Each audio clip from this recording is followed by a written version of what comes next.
Hi sis, ayan, naghahanap ka ba ng shoes na kasya sa budget mo mga kasis?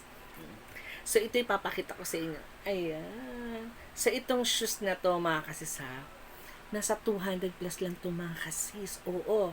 Kaya ako bumili ng shoes kasi meron ako mga event na pupuntahan, sasalihan. So naghanap ako ng shoes. And then meron tayong two colors nito. Meron tayong blue. Ito na po yung blue. Ayan, blue yung lining, and then yung isa is black. So, ganun din yung magiging design ng shoes nyo. Magiging blue or black po. So, yung mga sizes po, may mga sizes po doon. So, kayo na lang po bahala mamili ko ano po yung size ng paa nyo. And then, mga kasisa, nasa 200 plus lang tong ating running shoes. Versatile to mga kasis. Pwede sa panlalaki, pwede sa pambabae. Oo. Ayan, nasa yellow basket na yan mga kasis. Ayan o, nasa yellow basket na yan. Oo, mga kasis. And then, breathable siya ha. Tingnan nyo.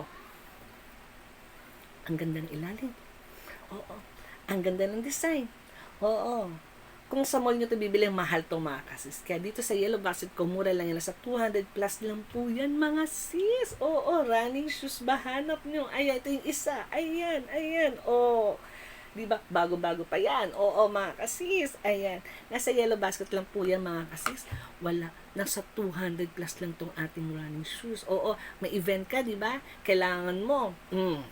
Ito may re-recommend ako sa inyo, itong ating running shoes. Versatile to. Pang lalaki, pang babae. Pwedeng pwede. Nasa yellow basket yan, mga kasis. Yellow basket. Ayan.